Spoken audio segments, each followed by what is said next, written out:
Well, it's a beautiful summer's day, and actually, technically, Midsummer's Day is the 24th of June, which is the day of St John the Baptist.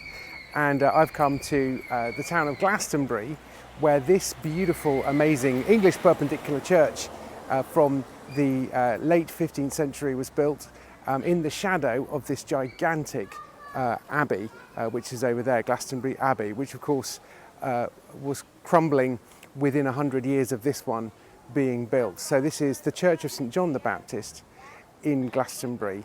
The 24th of June is St John the Baptist's day. John the Baptist actually is unusual because he gets 2 days in the Christian calendar. The first one is his birth, which is celebrated on the 24th, and the second one is his beheading, which is in August. So 2 days for John, and that puts him in an elite category with others in the Church of England calendar, with Jesus and the Virgin Mary. There aren't many others who get 2 days. But John the Baptist is one, therefore he must be really important. So why is he important?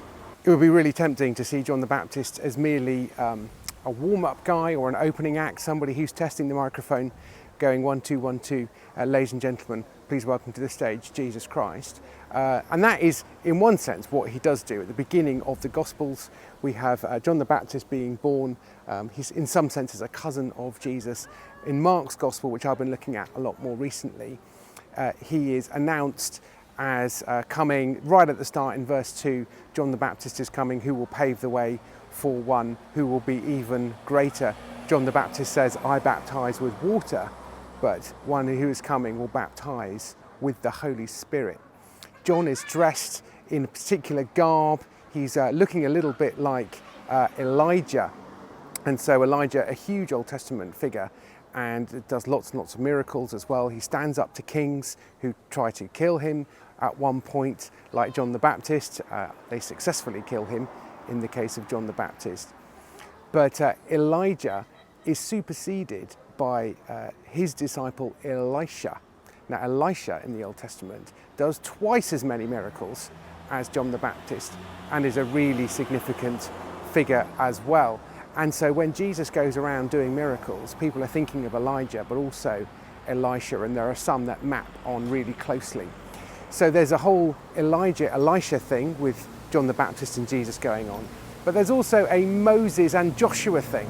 So there's a sense in which John the Baptist is a bit like Moses, and there are a couple of references at the beginning of Mark which give you Moses vibes. And then Joshua is the one who leads God's people into the promised land. And there's no doubt that Joshua is going to succeed in that because the Lord is going ahead of them. And so Joshua, whose name would have been said Yeshua, just like the name Jesus, is also the name Yeshua. So Jesus is leading God's people. And so when he says the kingdom is coming, or the kingdom has come, it's near, he's not kidding. And he knows how to do that because he's already done it once in giving the kingdom of Canaan to God's people. So that's kind of a bit of what's going on with John the Baptist in the New Testament. Why is he significant? He's not just a warm-up guy. He's an Elijah pointing the way to one even greater, an Elisha. He is the Moses pointing the way to the conquering servant who is Joshua. And there are loads of other allusions as well going on. So that's John the Baptist. But there are other things about this particular church of John the Baptist here in Glastonbury that are really interesting. And again, it's sort of relating to a story that runs for hundreds, if not thousands of years. And it's just over there, and I can see it from here. Let's go and have a look.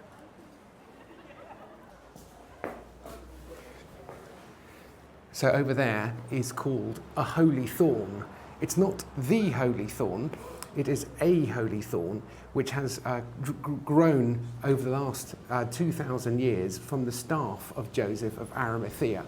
So that is the legend that surrounds that tree, and there's one or two others that are planted out on the outskirts of Glastonbury. And so the story is that in 63 AD, Joseph of Arimathea came to Britain with a ship and a load of disciples or apostles or early members of the early church, and they sailed up here because this was an island at one point, because it's very low lying. That's the bit of the story that's not very hard to believe. And so he got out and he climbed Glastonbury Tor or somewhere like that, planted his staff in the ground, and then, like Aaron's staff, it began to bud and was a miraculous tree, and a tree grew out of it, and then that tree was kept alive throughout the centuries. And but that one isn't it, and they know that, no one's saying that it is, but this is a cutting from that original tree, which was cut down in the 17th century by a Puritan who didn't like this magical, mysterious tree that would blossom every Christmas day and every Easter day as well. I think twice a year it would blossom. And so it got cut down. But this tree has actually been weaponized in various ways over the years. And in a way, the thing that's really interesting is that probably isn't the tree from Joseph of Arimathea, and there probably would be no way of knowing, because even if he had come here, which personally I'm not against believing, I mean, it's physically possible that Joseph of Arimathea could come to Glastonbury in a boat. The Apostle Paul was seeking to take the gospel to Spain after he'd been to Rome. So what's not to believe, really? And also I believe in Old Testament miracles as well as New Testament ones. So if God wants to make a staff flourish into a tree, sure, why not? However, no one really thought or talked about this tree for hundreds and hundreds of years until much later. Now, just over the way is Glastonbury Abbey, and that discovered, to avert a financial crisis, that King Arthur and Queen Guinevere were buried within their grounds, and I covered that in the Richard Whiting Last Abbot of Glastonbury video that I did, which you can go and have a look at. So there was a convenient story that could be used to tell a bigger story, which in the case of Glastonbury was, we need to rebuild after a fire, so please give us your money. But this story itself about that tree, I think, says something about how Christianity in England has seen itself, particularly with its connection to the early church and to Rome. So let's have a little think about that.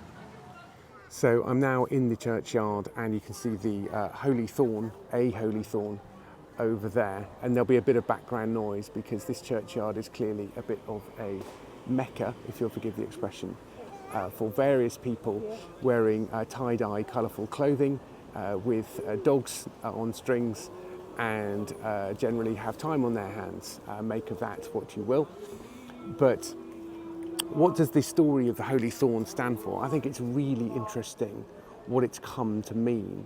So in the 6th century, there was a church built here, maybe the 7th century, St. Peter and St. Paul. And that was built over there, which became Glastonbury Abbey. And that obviously embodies a kind of Christianity that was here from early times. Now, does that date back to Joseph of Arimathea? Maybe, maybe not. It might date back to the 2nd century, because of course England was Roman and Roman became Christian.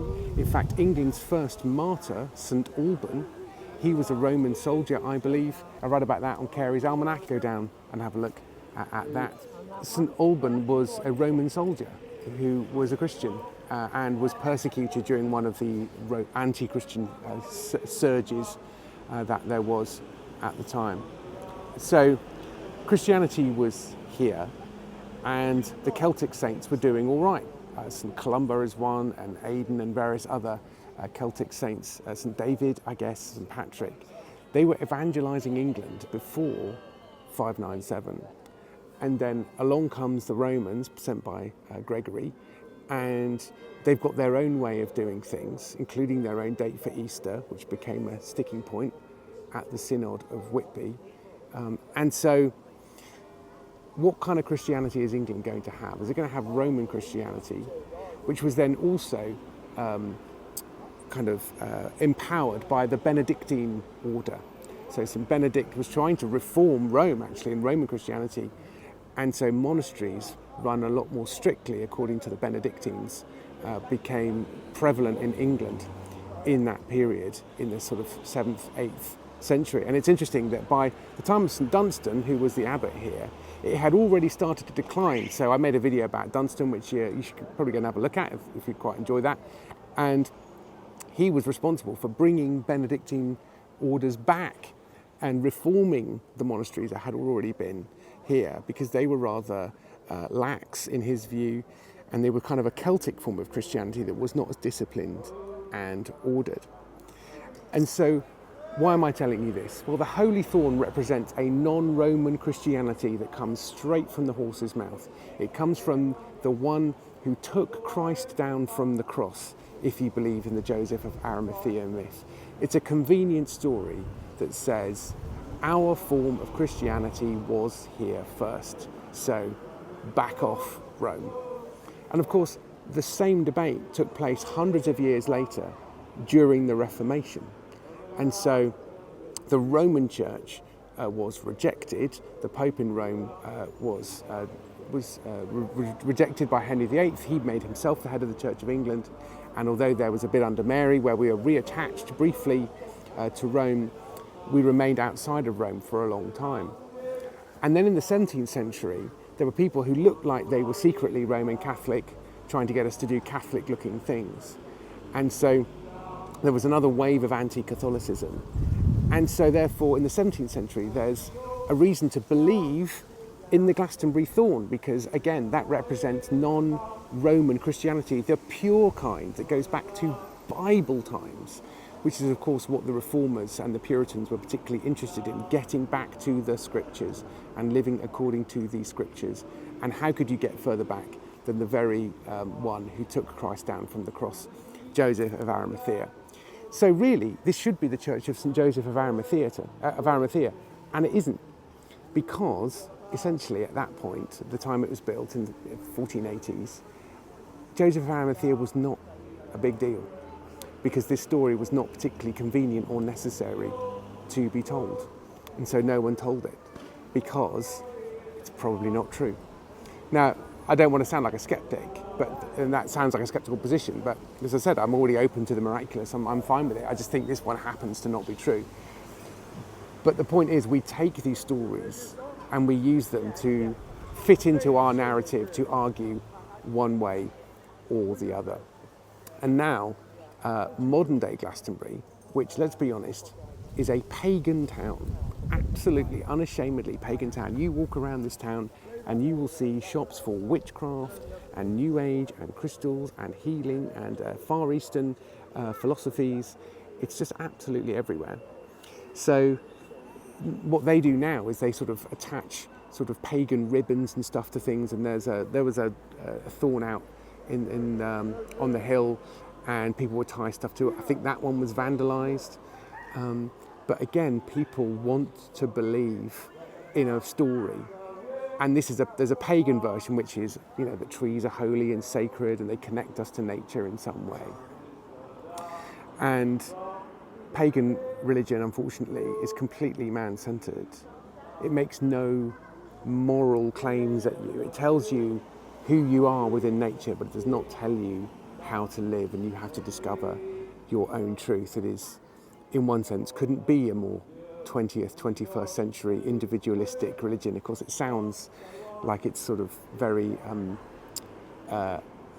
open and social, but actually everyone finds their own way. It's completely selfish. So, not a big fan of the pagan version of Glastonbury. I've nearly lost my camera there because there's a sudden gust of wind.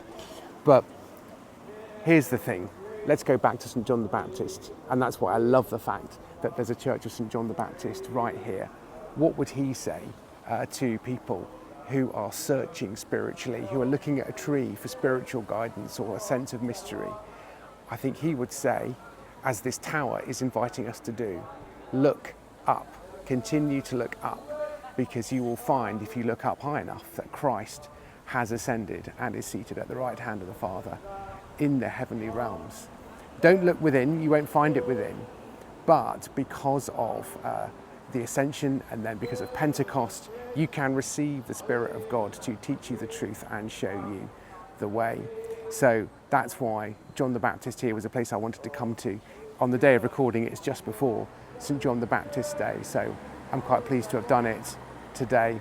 As a man just over there is singing Spirit of God, Unseen of the Wind, I think he's singing.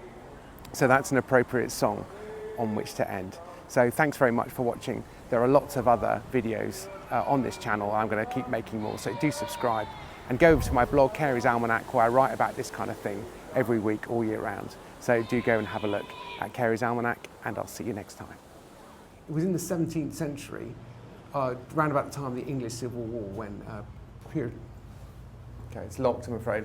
Was it locked? Yeah, it's a real bummer. Do you work No, here? I've nothing to do with it. Okay. I'm also disappointed it's locked. Oh. Yeah, it's the place where, you know, people can find out about Jesus, and this is a town that needs to find out about Jesus. Yeah. Oh yeah.